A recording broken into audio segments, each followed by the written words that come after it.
It's me. You guys just call me back when you have a chance. Hi. It's me. I miss your face. I was just calling to say hi. Call me back. Bye.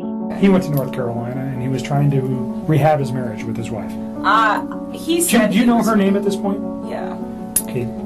Are you okay saying her name? It's Shannan. All right. And do you know the children's name? Yes, it's Bella and Celeste. Okay. Cece. Yeah, he flew out there, and I thought I had convinced him to try to make peace with her. And I was like, if you guys work on this, I'm out. Because what's the point? I'm not trying to be with somebody that's in another relationship. Sometimes, right after work, if I was still talking to him, I get kind of bummed out, and I tell him, just oh, it's frustrating sometimes, having to wait. He still made very frequent communication with me when he was out there. This is what he told me he wanted. We just talk about it, and I'm like, what is your plan? I told him a few times, I think that you should take the time to read some articles about what separation does to kids, and he's like, oh, they'll be fine, and I told him, I was like, even though they're small and you think that they'll be fine, I was like, I think you guys should just read about it just so that you guys are prepared in case, one of these two starts having a hard time with the fact that you guys aren't in the same house anymore. They don't have to be in a situation that's probably not good for the kids because it's not good for those two. I really try to take everything with this whole situation very slow. The only part that I screwed up on was the fact that he wasn't completely separated from her when him and I decided to spend time with each other. And it wasn't, hey, we should get married, and hey, we should have babies, and hey, I want to live with you, and hey, I need to meet your children now, and let's cut the mom out. It was never like that. He told me, he's like, I feel like my paycheck goes in my bank account and I just watch it go like this. He's like, but it doesn't have to. He's like, she makes it like that. I don't know if he was resentful. I just think he was frustrated by the fact that they could be doing a lot better financially, and she had really bad spending habits. Because I would never put myself in a situation where someone was like, you know what, we're going to live in this house that costs double what we can afford, and that's how it's going to be, because I want everybody to think we're fancy. Because I wouldn't do that. I mean, to me, I wouldn't put up with somebody doing that to me. They just kind of fell apart. They didn't talk. He told me that her and him have had communication issues for about 6 years. And I said, 6 years is a really long time for you guys to not fix that, considering they were married for 8? I mean, that's the majority of their marriage. And you said earlier you did not know she was pregnant until reading the newspaper. Yep. That never came up in any conversation. I know why he lied to me. He lied to me because if I'd have known that he had a child on the way, I'd have never wasted my time with him in the first place. None of this would ever even occur if he would have just told me the truth. I remember when he was in North Carolina and he was trying to patch things up with his wife, and he told me he loved me, and I was like, don't say that to me. And I mean, and that might even be in the text too, where it's don't say those words to me and then go try to make peace with your wife and lay in bed with another woman. Just don't do that. It just didn't sit right for me, It's almost disrespectful where it's please don't. I'm if we get to that point where it is you and me, yes, you can say that. So you got, in the short period of time that you guys were together, he became very attached to you. Yes. Very, very he's attached. sending cards, flowers. He's telling you he loves you. He sends you flowers. Does he buy you any other gifts? Nope. I wouldn't have wanted them anyways. Flowers is enough. You can't. I don't need expensive stuff. Okay. But he becomes very attached. Yes. You guys are talking multiple times a day, at least. All the time. You're seeing each other on a regular basis. Yep. I still did my own thing all the time. Did your friends know about him? Nope. Why? Because it's he's with 2 women right now. They don't need to know about that.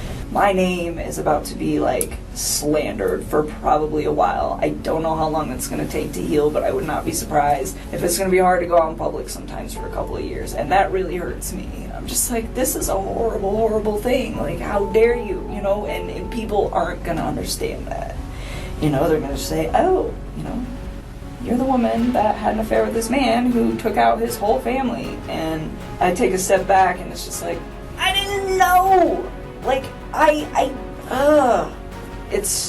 He's so disgusting. I'm so ashamed of him and everything, and I just...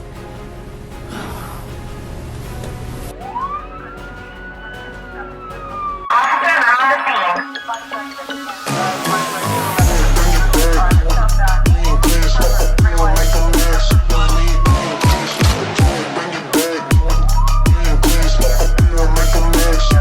morning, good afternoon, good evening, whatever time it is that you are tuning in. This is Unapologetically me, featuring me. No special guest, just me. Hello, everyone. Welcome back. I hope you guys are having a great day, a great weekend, a great week, whatever day it is that you're watching this video. Today, we are getting into part 1 of my deep dive on the Watts case. If you are unfamiliar with this case or you need a recap before the deep dive, you can check out my last video. I'll put the link up at the top right of the screen right now. What that video contains is the most talked about narrative when it comes to the Watts case. But here at UMTC, we go beyond the narrative. We look at everything. And I mean everything we can possibly uncover. We think critically, we take all sides into consideration, steering clear of conspiracy theories, but being unafraid to ask the hard questions that deserve answers. And we bring up things that may be uncomfortable to address. We also go over sometimes boring but very important topics wherever needed to understand the entire picture. I mean, I do, but I take you guys with me and we research cases together and we learn together. One thing I do stand by is that we do not victim blame. We do not engage in hateful or derogatory comments towards anyone. We can have opinions and we can share them respectfully. This is true crime. These are people's lives, and I take that very seriously. But the truth is the truth, and I will never apologize for speaking the truth. The Watts case was a requested case study that I was more than ready to take on because I've been wanting to look into this case for a very long time. There were a few reasons that I didn't. One was that YouTube has been saturated with this case. I mean, there are channels devoted to this case alone, and I usually prefer to bring attention to cases that aren't getting as much coverage. Another reason that I didn't dive into this sooner is because I had a feeling that it was going to be very complex, and after spending the last few weeks on Watts Island, complex is a drastic understatement. But the main reason that I hesitated on this case was because of the children, Bella, Celeste, and unborn baby Nico. Crimes of murder are always tragic, but when they involve children, it's really hard. As a mother with a 3.5-year-old right now, I find it very hard to imagine anything happening to her, let alone what happened to Bella and Cece, who were virtually the same age. It hits very close to home. Also, I was in the same position as Shannan Watts when I was about the same age. It was a long time ago, and I won't get into it other than to say that I had 2 young daughters and a baby on the way when my divorce began. The situation was very similar, and I shudder to think that Shannan's story could have just as easily been my story. It could be anybody's story. Life does not always have a fairy tale ending, even if it looks like a fairy tale on Facebook. But enough of my ADHD chit-chat. Let's begin the deep dive into the ever so mind-blowing case of Christopher Watts and Nichol Kessinger. At this point, I'm pretty sure many of you are already familiar with this case, just as I have been over the last few years, but up until now, that's all I was, familiar with it. I had the gist of it down.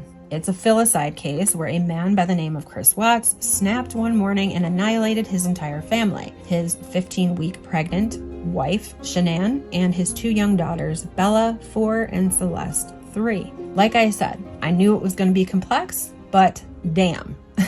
I had no idea the rabbit hole I would fall down. I'm not even sure how I'm going to present all of these videos just yet, but I guess I'll just dive right in and go from there. On the early afternoon of August 13th, 2018, a 911 call was made by a friend of Shannan Watts. A woman by the name of Nicole Atkins was concerned that she was unable to get a hold of her friend and that it was very out of character for Shannan to not respond to anyone. After Nicole went to the home, she learned from Shannan's husband, Chris, that not only was Shannan gone, but the girls were also gone. There were a few things that were not gone, though, and that was Shannan Watts' phone and purse, which also contained an EpiPen for Cece's tree nut allergy. Nicole also noticed that Shannan's shoes were still by the front door. All of these things in combination set off alarm bells, and Nichol desperately wanted to file a missing persons report. Now, obviously, Nicole Atkinson and Nichol Kessinger are two completely different people. If you're not familiar with the case, I just wanted to make that known, because it can get confusing considering I'm using the name Nicole a lot in this video. All County Communications. My name's Nicole, and I'm calling because I'm concerned about a friend of mine. She's not answering the door. She's not responding to text messages, phone calls, and there's no movement in the house whatsoever. That 911 call would open up a Pandora's box of sorts, because you see, Shannan Watts had built a pretty decent sized and very public presence on social media, and by most outward appearances, the Watts family seemed to have the American dream. A beautiful 5-bedroom, 4-bathroom custom home in a developing neighborhood, 2 healthy and beautiful daughters, and a son on the way. This public social media appearance was mainly due to Shannan Watts, who was working as a seller for Thrive and was frequently live on Facebook. And many times, Chris and the kids were in these lives, sampling the products from Thrive, baking with Shannan, or just making cute little cameos. Shannan was very open on Facebook, and she shared a lot, as you will see throughout this series. The following day after Shannan and her 2 daughters were reported missing, a woman was brought into the police department after telling them she needed to speak to someone about the Watts missing persons case. The woman's name was Nichol Kessinger, and Nicole wanted law enforcement to know that she had been having an affair with Chris Watts, the husband and father of the missing woman and children. She said that she went to law enforcement on her own because she wanted to get ahead of things, and she wanted to help bring Shannan and the kids home in any way possible. We introduced ourselves in the lobbies and earlier, so we're just going to do that again real quick. My name's Kevin Kovac. I'm with the Colorado Bureau of Investigation. We're assisting the Frederick Police Department with this case involving Chris Watts. And Nicole, can you just introduce yourself for the recording? Nichol Kessinger. You came here on your own free will to talk to us. We picked you up at your request and brought you here. You can get up and leave at any time. You don't have to talk to us. If there's a question you don't want to answer, don't answer it. If you don't want to talk anymore, just tell me I want to leave. You're not being interrogated as a criminal suspect. We're here to understand your relationship with Chris and what you know about Chris and his family, and events relating to Chris Watts. And do you know him as Chris or Christopher? Either one. Okay. Though that wasn't exactly the truth. In fact, many things that Nicole would claim throughout law enforcement's investigation of the Watts case would end up not being true, and her story would be inconsistent and change quite frequently. Allegedly, Nichol Kessinger didn't know that law enforcement already knew about the affair. They had found out the night before she called them through Chris's place of employment, which also, as it turns out, was Nicole's place of employment as well, Anadarko Petroleum. It's been rumored that Nichol knew that the relationship was going to be exposed to law enforcement after emails were found on Chris's company computer or cell phone, and that is the real reason she went to them immediately. Not because of any real concern for Shannan and the girls, as she originally told law enforcement. That again is just conjecture. So the plot thickened right away. This was not just a family matter. There was infidelity involved, and police were not buying the quote-unquote missing story that Chris was telling, especially now that they knew he had been having an affair. The same day Nicole talked with law enforcement is the same day that Chris Watts gave his first confession. August 15th of 2018, in Chris's second interview, he initially repeated the same statement from the day before, where he told S.A. Coder that he and Shannan discussed a potential divorce in the morning, and when they finished talking, Chris went to work. Chris stated that he was involved in an extramarital affair with a woman named Nikki. He stated that he and Shannan spoke about marital issues, but he wasn't able to admit to her that he was involved sexually with Nikki. Chris continued to state that he, quote, did not do anything to those girls, unquote. And just a quick side note here, he refers to his daughters as those girls or these girls every time he speaks of them, completely removing himself from being their father, in my opinion.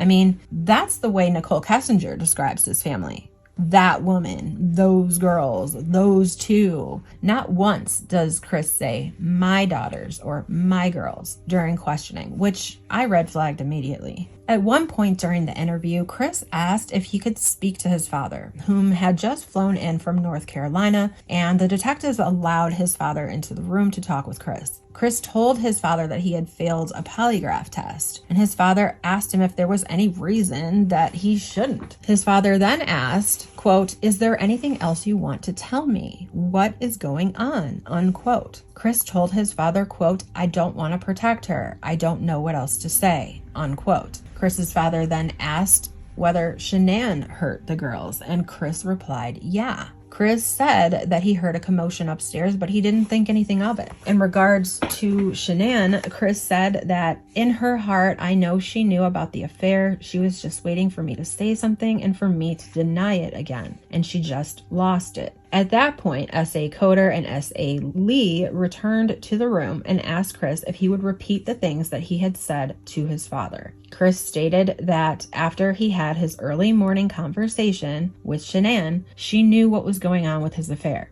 He continued to deny his affair and continued to tell her that he was at a Rockies game. Chris stated that he went downstairs, he began to pack for work, he heard a couple of things upstairs but didn't think anything of it. He went upstairs to talk to Shannan again and saw on the monitor that Bella's covers were pulled off and she was just lying there. Chris stated that he freaked out and he ran into Cece's room, got on top of Shannan. He stated that Cece was blue. He said, I did the same thing to her being Shannan. Chris stated that he felt horrible for what he did to Shannan and for what she did to the kids. Chris stated that Shannan killed both girls by choking them and that he did the same thing to her. Chris then provided information stating that Shannan was in a hole in the ground that he dug and that the girls were in an oil tank that he placed them in. Chris marked the burial site of Shannan on a map. Chris stated that he buried his wife in a t-shirt and underwear and the girls were put into the oil tanks in their pajamas. They asked for Chris to confirm that his wife killed the girls first and then he killed her, and Chris stated that Shannan killed the girls and then he killed her. Chris stated that the reason that he put Shannan in the ground and the girls in the tanks was because that was where he was going that day and he didn't know what else to do. He stated that he didn't call 911 because he didn't know what else to do. Now, what I really want to get into is Nichol Kessinger, because a lot of people are torn on whether or not she should also be paying some legal consequences for this crime. And there are a lot of reasons why. Best believe we're going to get into all of it, so please be patient and make sure you listen to the entire video. In fact, we should do something. Let's do something before I get into the nitty gritty. What if you comment right now what your opinion is on Nichol Kessinger? What do you think about her and her involvement or lack thereof? And whether or not you think she needs to hold some sort of accountability. Then I'll ask you to do the same thing either at the end of this video or series, whichever it ends up being, and see if your opinion has changed or stayed the same. Because what I've noticed about my videos is so many people make their minds up right away without listening to the entire thing, and they don't realize that they missed out on a lot of information. I'm going through the case with you. You may know everything that there is to know about a case that I'm covering right now, but there are so many watching this video right now who don't know everything. And because of that, I'm making sure to start from the beginning. Trust, I have read all 2,000 pages of discovery, listened to every interrogation video, and I have even watched tons and tons of Shannan's home videos, as well as family interviews with the Watts and the Ruschek families, body cam footage, you name it. I began my research on Wednesday, March 20th, and I have spent every day since researching this case with any free time I had, in addition to work time I set out. I got you. Give me a chance, okay? Simmer down back there. This is just part one. This particular deep dive is more about Nichol Kessinger and how she fits into the story. Therefore, we need to know who Nichol Kessinger is, who she was before starting a relationship with Chris Watts. So let's do it.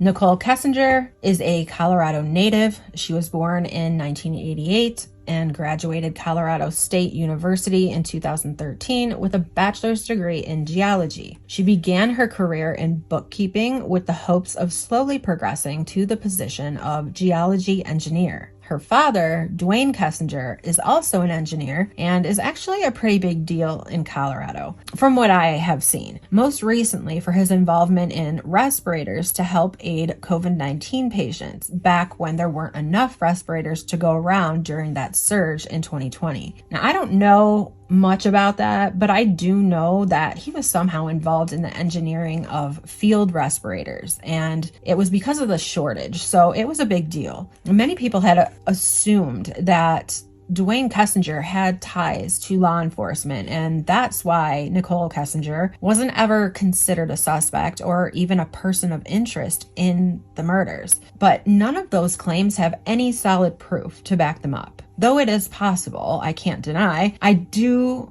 feel, however, he was a respected member of the community, which may have been helpful to Nichol Kessinger. But if necessary, we will get more into Dwayne later on. In regards to Nichole's workplaces, she was associated with Halliburton, one of the largest oil field service companies, and the environmental consulting and construction company Tasman Geosciences. Later on, Nichol started working with Anadarko Petroleum, which is now owned by Occidental Petroleum, a company that engages in hydrocarbon explorations. It was during her employment at Anadarko where Nichol Kessinger met Chris Watts. But before any of that, Nichol had a record. She had a past that was kept hidden from everyone and could have very well been the reason that Chris went from wanting a jury trial to accepting a plea deal pretty much out of the blue. Before even speaking with the FBI, Nichol had already been considered a protected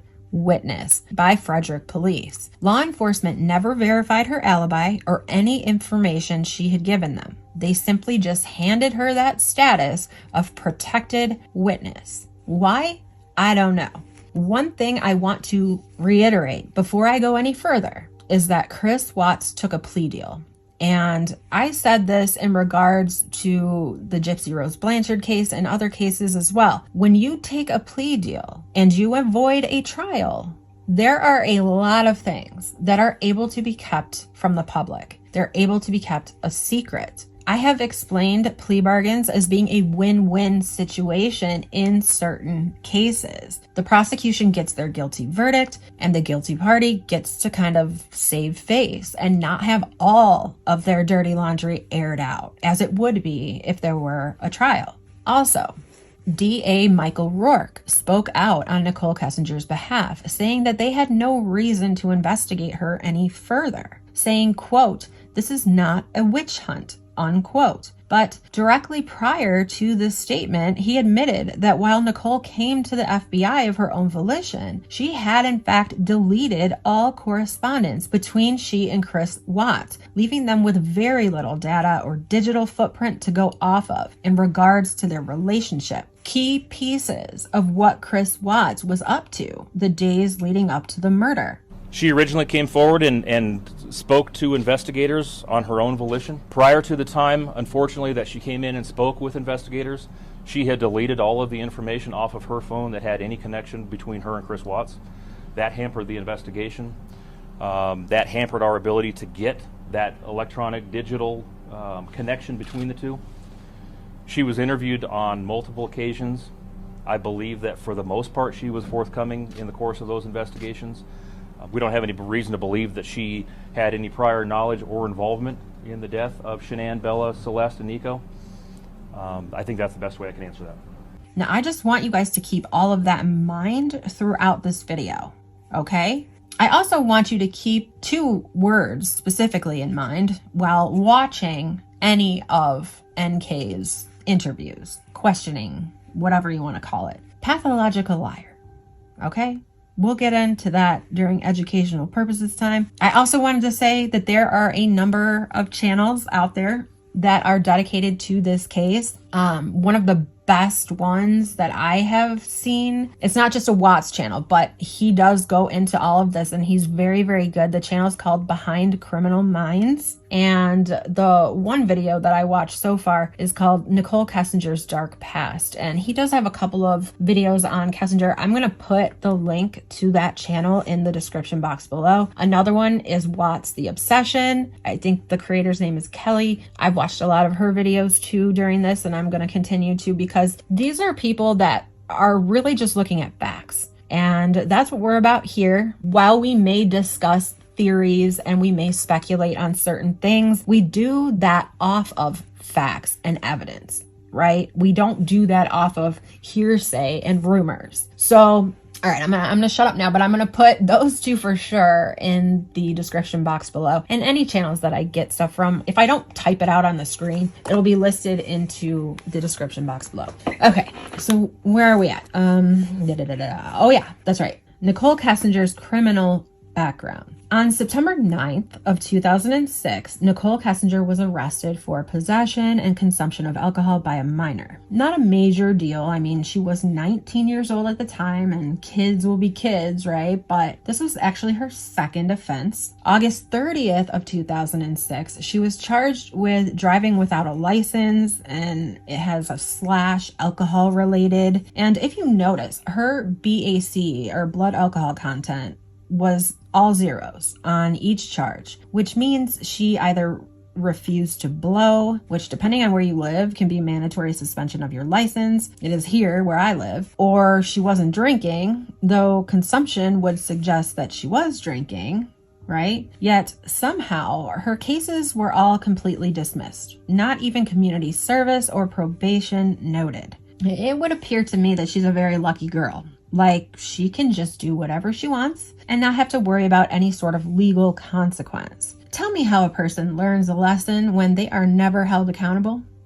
I mean, as a child, if you're not held accountable, as a teen, if you're not held accountable, what type of adult are you going to be? I wonder if Daddy was present for all of those charges, because one thing I do know from experience is how the court system works. The only way she would have gotten out of these without a scratch on her record is if she had a lawyer that was either cool with the judge or family that was cool with the judge. Again, just my opinion based on personal experience. I also do feel like manipulation can play a part even in the courtroom. Now, there's one other allegation that has been made against Nichol Kessinger, one that no one can confirm legally because she was a minor when it allegedly happened. However, I've seen it a few times during my research on a few different channels, and I think this comment originated from a Facebook group pertaining to this case, but it is said to be legit.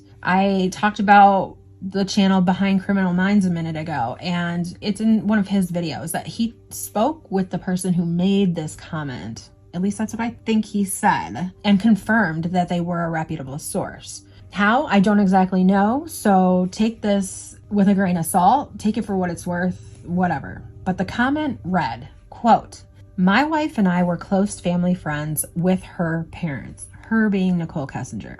"Our children grew up with theirs. Nichol was always a problem child, and especially so when she was a teen, as her record would show.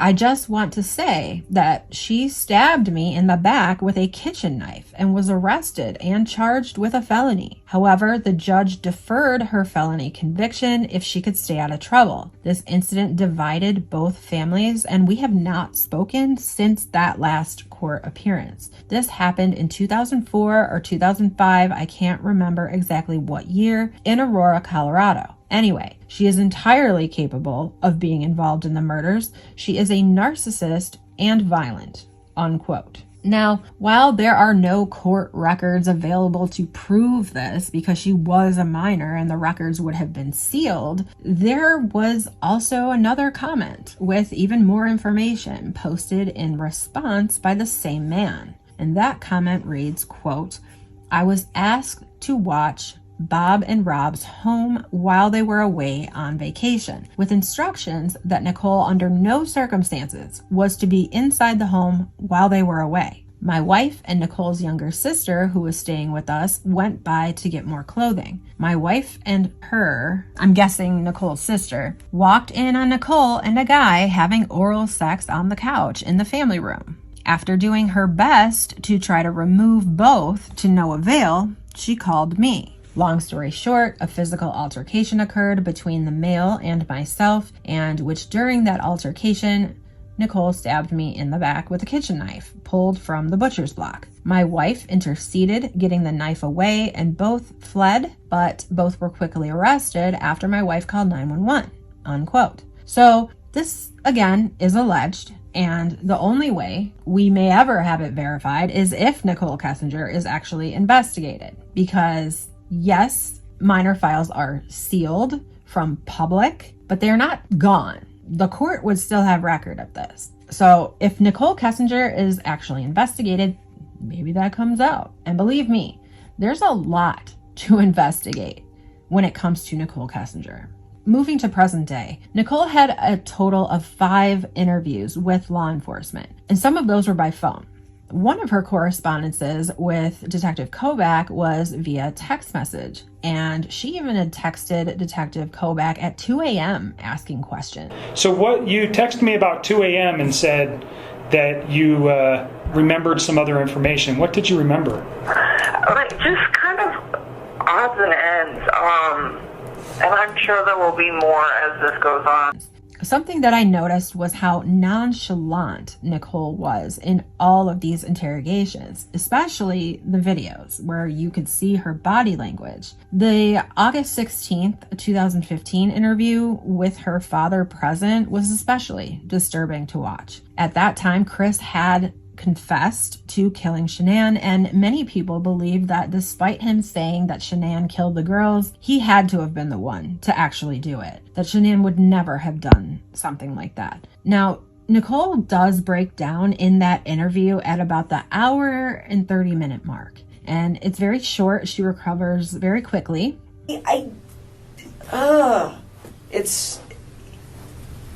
He's so disgusting. I'm so ashamed of him and everything, and I just...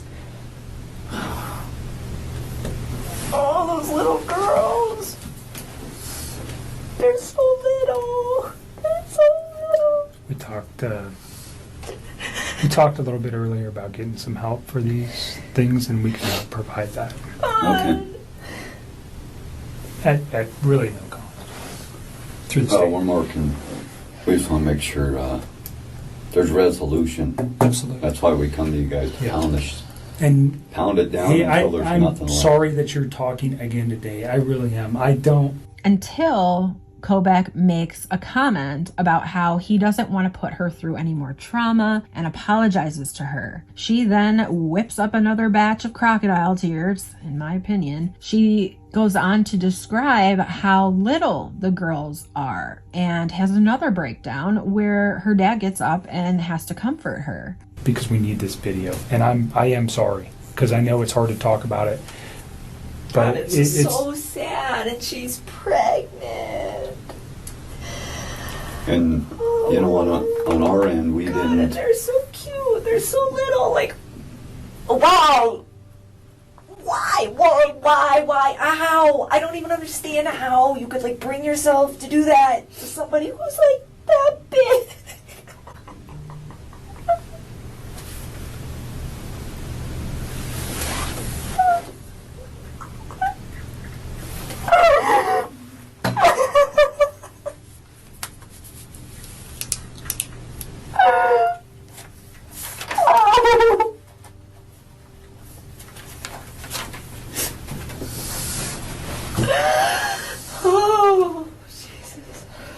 Take a minute. Do you want to step out for a minute? No, I just need to chill with my eyes closed for a sec.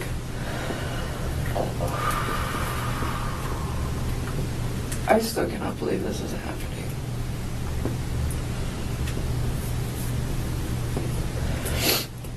Alright, let's keep going, because we're just getting to the meat of this whole situation. Let's get to the phone call on Saturday from 9 to 11.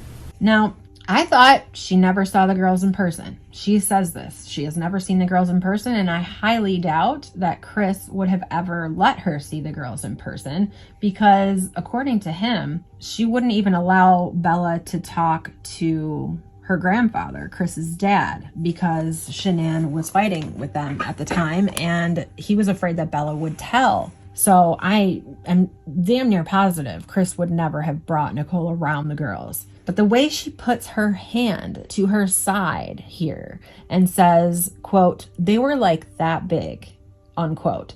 That, to me, seems like she had met them in person. But that's entirely speculation. I haven't heard anyone point that out yet. Maybe it's just me who noticed this. I don't know. Maybe I'm making more out of it than I should. But that's when she really breaks down. When she's describing how little the girls were, as if she's remembering seeing them for herself in person. This is at, I'm going to show it to you right now, but just for reference, this is at 1 hour and 40 minutes and 20 seconds of that FBI interview.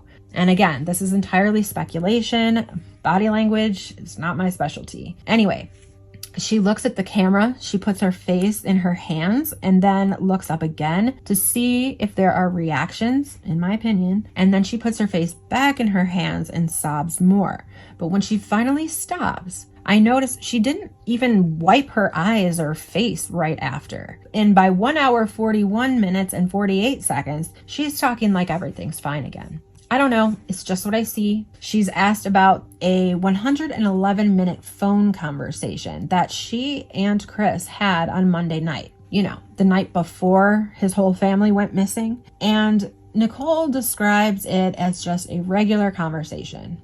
She even says, quote, "I don't know what we talked about. Probably nothing of relevance, to be honest with you," unquote. Let's keep going, because we're just getting to the meat of this whole situation. Let's get to the phone call on Saturday from 9 to 11.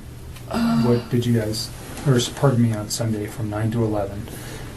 Yeah, we talked a few times. So, Sunday night, I don't even know. I don't think I was concerned about anything at that point. You guys had had a nice meal the night before. You knew his wife was probably coming home late that evening. Oh, you know what?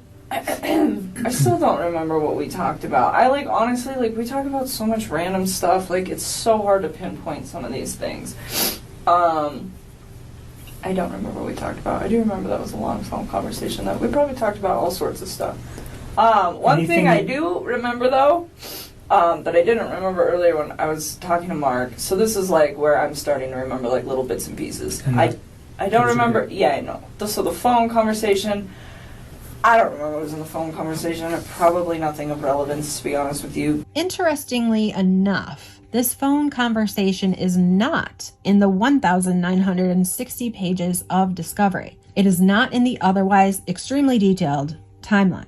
And something else I noticed was that Nichol had a hard time deciding whether or not she went through the garage at the Watts house to gain access into the home at any of the times that she had been there. She can't quite place the way she entered the home each time, but is sure she had gone through the front door and definitely went in through the garage at some point, but doesn't remember which time. Something I didn't ask you about the house because you'd been there twice, and it just made me remember. Do you remember how you guys accessed the house? That's a good question. So once through the garage, and I think once through the front door. I think the first time was through the front door, and I think the second time was through the garage. Was there anything unique about either of the doors when you went into the house that might not be typical of another house? A unique door? Not the door itself. On their door. Okay, there's a camera on the, which door? It's on the front door, isn't it? I don't know. I'm asking I think so. Okay. I don't know. Did he use a key to access the house? No. He did not. The first time I went over there, he just let me in. And then the second time, did we go through the garage? I don't remember. I've been through his garage before. I went through his front door once, though, because I remember he had just cleaned, it was the first time I went through his front door, because he had just cleaned his carpets, And he had moved all the furniture out of the way, and the furniture was kind of in the way of the door. And he's like, the door doesn't open all the way right now. I'll move all the furniture back when the carpet dries. So I do remember that, just kind of offhandedly. And the second time, I want to say we went through his garage, because I remember his garage. I remember, yeah. So he was at the house when you went there. You were never there by yourself. He was at, or he took you there. But she does say they had to have gone through his garage one of the times that she went there because she remembers the garage. Now, at this point, she has only admitted to being at the Watts home twice. So, which time? Or were you there more than twice? We do find out she was actually there 3 times, but it's interesting. So take that as you will. A majority of the time that she's talking, it's about what a wonderful person she is and how she wasn't that serious about the relationship, but Chris was just so infatuated with her, basically. She says many times that she encouraged Chris to try to fix things with his wife, that she gave him space to do that, and she enjoyed her space as well. I really was under the impression that they were separating. Like, he could pretty much call me whenever he wanted. Like, I was the one that would tell him, like, hey, when your kids are awake, you need to spend time with your kids. Like, do that. And then after they go to bed, like, if you want to talk to me, you can talk to me. And originally it wasn't, but it was me that put that time frame on there because I thought he should hang out with his kids. One of the biggest times, she says that she backed off and gave Chris this time to work things out with Shannan was during his trip to North Carolina. Shannan had taken the kids back to North Carolina, where both she and Chris are from, to visit family and set up some networking for the business she was working for called Thrive. She was there for 6 weeks, and that last week that she was there, Chris went to join her. According to Nichol, Chris was going to, quote unquote, make it work. Yeah, he flew out there, and I thought I had, like, convinced him to, like, try to make peace with her. So he still made very frequent communication with me when he was out there. I really tried to take everything with this whole situation very slow. The only part that I screwed up on was the fact that he wasn't completely separated from her when him and I decided to spend time with each other. That is where I screwed up. But other than that, everything else, it was always like, you know, you build your life, I'm going to build my life, we will intertwine them, but I am not ready to, like, do this. And he respected that. And I even said that, and I don't know, that might be in the text, but said that too, where it's like, Chris, like, you need space. Like, you're just getting out of a divorce. Like, personally, I think jumping into a new relationship is a little quick. I was trying to just make his life convenient with, like, him, his ex, his kids, and all the stuff that he needs to do and work.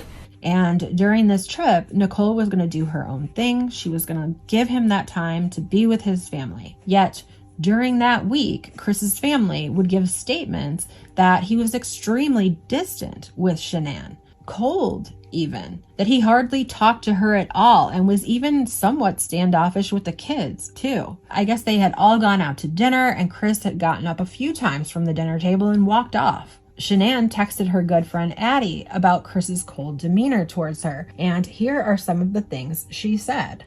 On August 7th, 2018, 5:17 p.m., Shannan told Addie, quote, Chris told me last night he's scared to death about this third baby, and he's happy with just Bella and Celeste and doesn't want another baby, unquote. Addie comforted Shannan, telling her Chris is just scared and everything will be fine once the baby is born. Shannan replied, quote, he has changed. I don't know who he is, unquote. Addie asked what she means, and Shannan replied, quote, he hasn't touched me all week, kissed me, talked to me, except for when I'm trying to figure out what is wrong. He's been distant since I left, unquote. Later on in their conversation, Shannan told Addie, quote, I told him last night I don't feel safe with him after what he said about the baby, and if he loves me, he would hold me and tell me it will be okay. Give me something. And he did nothing but go to bed, unquote. Shannan also confides in another friend by the name of Sarah in text correspondence from August 8th of 2018, just after they came back from North Carolina. At 7:24 p.m., Sarah asked Shannan if they were doing any better. Shannan replied, quote, no, with a big fat exclamation point. It's so bad, and I don't know what to do. He told me he doesn't want this baby, and he's happy with just Bella and Celeste. He thought he wanted another one. I'm so sick to my stomach. Tried to have sex with him last night just to see if that would help, and he rejected me," unquote. Shannan said she hasn't cried this hard ever. Shannan added, quote, "He says he feels there's a lack of communication, and it's not from me. I sent him 12 texts over the month begging him to talk to me. He fell asleep at 7 or 8 p.m. Shannan also told Sarah, quote, "I tried talking to him after the rejection last night and me crying for an hour alone on the couch. He slept.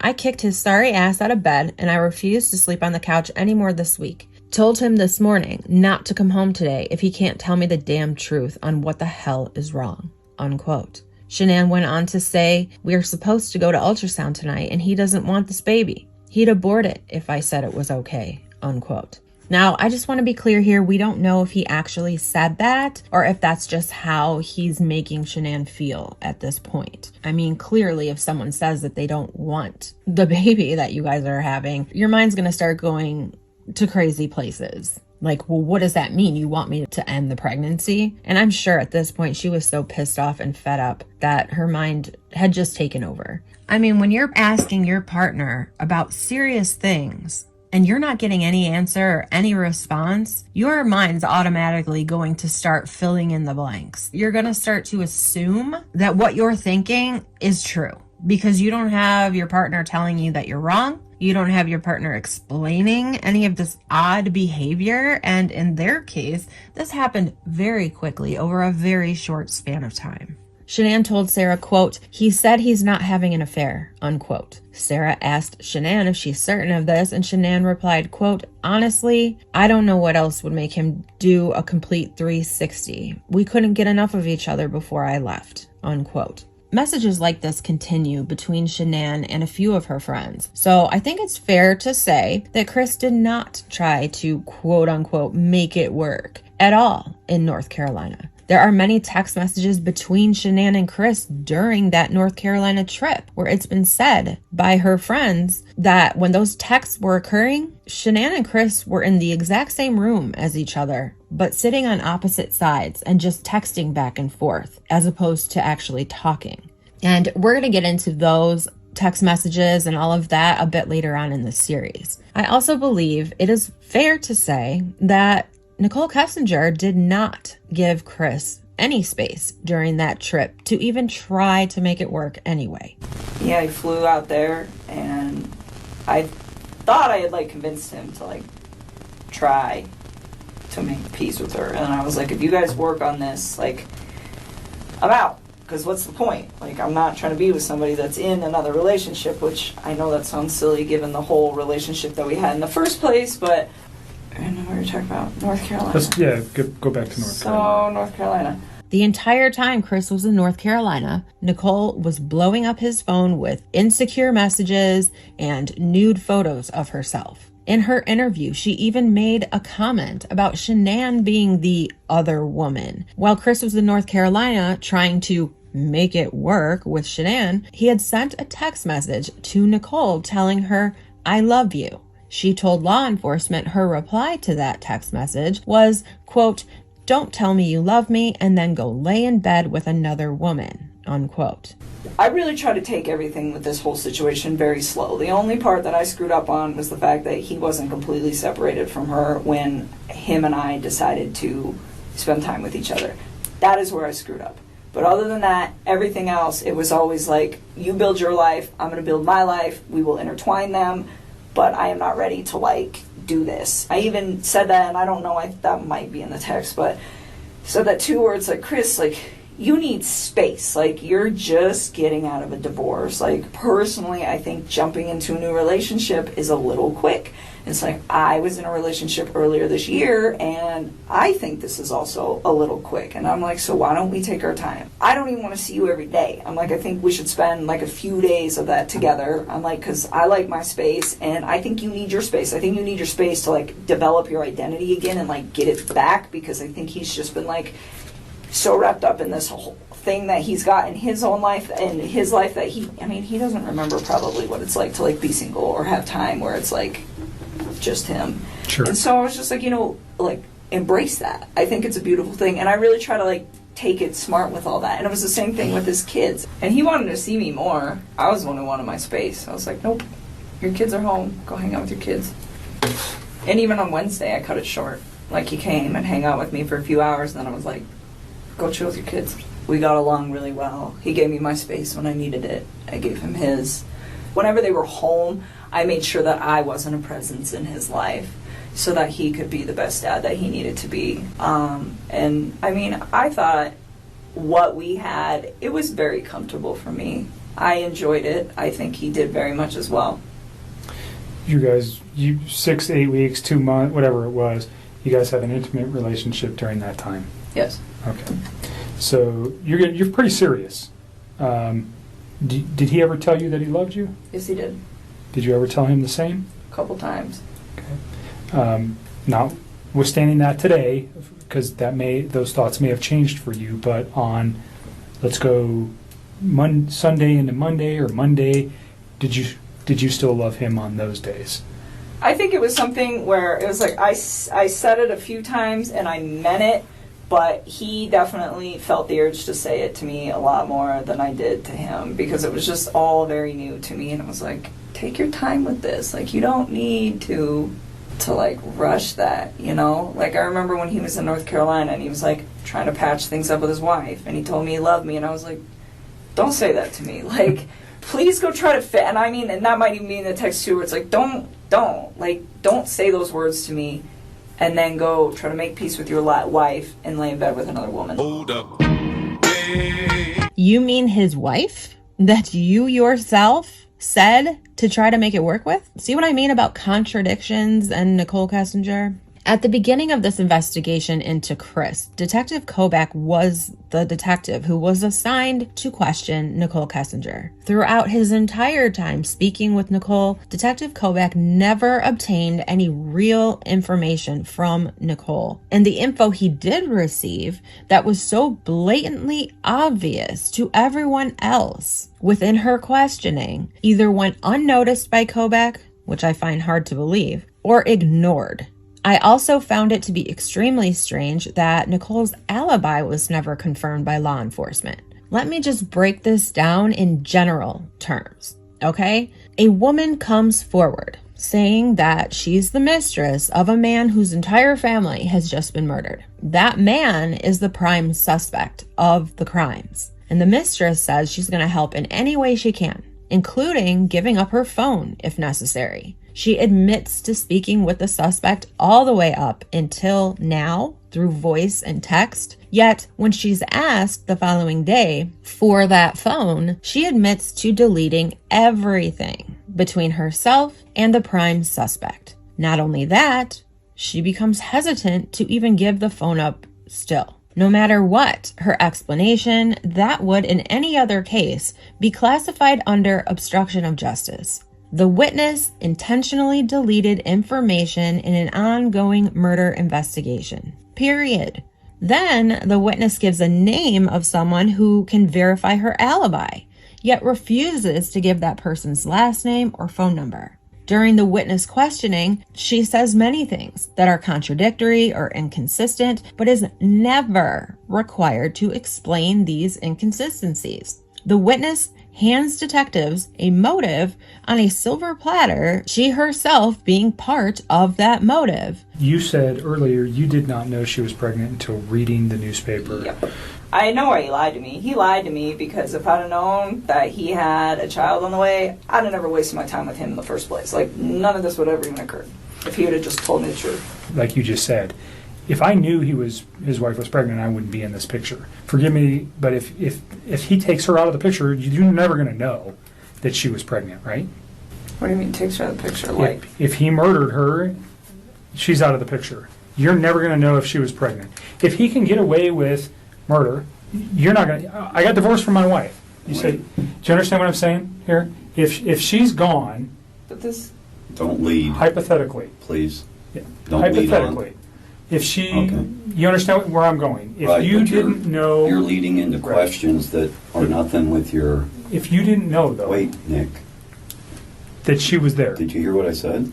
I'm following you. I just want her to answer a question that relates to, she said something that's important, that if he didn't have a child on the way, or if she didn't know that, she would have continued the relationship, right? I'm not talking about the children. I'm just talking specifically about her. If the kids were still here and he called you and said, I'm divorced from my wife, and he gets away with this, do you understand what I'm thinking from his aspect? And yet never ends up being investigated at all. Make it make sense for me, you guys. I'll wait. Later on, a new detective is assigned to look into Nichol Kessinger, and his name is Detective Michael Prill. And he's the only one who finally not only uncovered, but also documented Nichole's phone records and Google searches, as well as finding the secret calculator app that was on Chris Watts' phone. The secret app that Chris Watts used to hide all of Nichole's photos and videos, many of which were full-on nude. October 30th of 2018, exactly 1 week after this Detective Prill's report came out, Chris accepted the plea, which ultimately would end any more of Nichol Kessinger's involvement or questioning, therefore ending her need to continue to lie. Terribly at that. So no more investigation, case closed. What a coincidence, right? So what exactly was found during Detective Prill's investigation? Well, the very first thing listed in the timeline, according to Discovery, was a search that was done by Nichol Kessinger way back in 2017. This was a search for a person, and the person's name was Shannan Watts. Allow me to remind you that Nichol Kessinger said that she met Chris at work in June of 2018. She also stated to the FBI that she didn't know Chris was married at that time, nor did she even know his wife's name for the first few weeks of she and Chris's relationship. Can we cue CNC Music Factory for this one? Things that make you go, Another search for Shannan Watts was made by Nichol Kessinger in January of 2018, still 5 months before she says she met Chris Watts. Also, in one of Nichol Kessinger's interviews, she said she had only been working for Anadarko for about 4 months at the time this all went down, which, according to my calculations, and I'm no math whiz, would mean she began working for Anadarko in May of 2018. So she hadn't been there very long before she and Chris struck up their affair. Now, I must point out that it looks as though Nichol Kessinger may have known who Chris was before she even started working with him. This is, of course, speculation, and I just want to throw out a theory. Again, this is just a theory. This is just speculation. Here it goes. Nichol Kessinger was very into health and fitness, right? She worked out, she ate clean. Her body was important to her. Now, what is it that Shannan Watts did for work? Oh yeah, that's right. She worked as a sales rep for Thrive. What exactly is Thrive? Well, in short, it's a health and wellness company that concentrates on natural, clean, preservative-free products for gaining and maintaining a healthy body. Is it at all possible that Nichol Kessinger heard about Thrive from someone, maybe even that the closest rep to her was a woman by the name of Shannan Watts? So she Googled Shannan Watts. Shannan had a very public Facebook page. A person did not even need to be friends with her on Facebook. They didn't even need to have a Facebook account to see any of her posts. And she posted a lot. Chris Watts was in many of her posts, and I'm not even going to pretend that the guy was not a handsome man. And coupled with the way he was with his children, how Shannan talked him up in all of her videos and posts, he would appear to be a great catch. Hey guys, we're here from the boat today. Love you guys. Have a great day. We are sitting here. He's the best thing that has ever happened to me. Say hi, Cece. Hi, Daddy. Careful, Bella, it's hot. You guys like my mug? Oh my gosh, this is so good. The fire, some cookies, and a lot of snow. You guys, I really wish I could say that all women respect that a married man is not fair game, but unfortunately, I can't. There are even some women that consider it a challenge to steal a man away from their wives. You can disagree with that all you want, but these women exist. They get excited when they see a wedding ring rather than disappointed. There are also people out there that just don't care. If they see something or someone that they want, they go for it, no matter what may be in their way. All I'm asking is it possible that Nichol Kessinger may be one of these people? That once she saw Chris, she was instantly attracted and she became obsessed with him to the point where she stalked him through Shannan's public Facebook and eventually applied to work at Anadarko in order to meet him? It's just a question. It's just a theory. And I think it's one of the more reasonable theories, considering that there are some theories out there that Nichol Kessinger is a witch and this all involves human sacrifice. But no matter what, those searches happened. DA Rourke confirmed that 2017 was not a typo.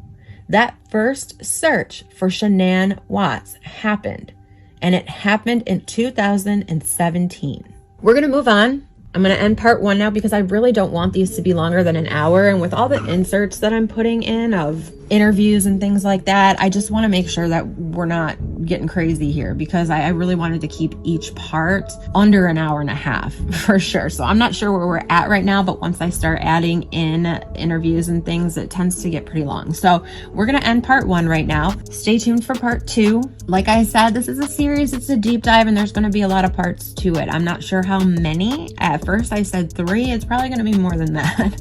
But I do want to really break down everything for you guys and give you guys everything I possibly can in order to form an opinion. So that's what I'm going to do. So at the beginning of the video, I asked you guys to comment what you thought about Nichol Kessinger up until right then. And I said I was going to ask you at the end to comment again what you think about Nichol Kessinger now. If you want to go ahead and comment that in, or you want to wait until the series is done, that is totally fine with me. But I think it's kind of like finding out bits and pieces and then putting those pieces together to form an educated opinion, because everybody has an opinion on everything, right? But it's not really considered an educated opinion until you learn all the facts, and not just from one person, but from several. And then you kind of figure out what's true, whose story matches and things like that. And here I go off on an ADHD ramble. So I'm going to shut up now, and I'll talk to you guys on the next one. Please be safe, be healthy, be happy, and most of all, be unapologetically you. Bye-bye.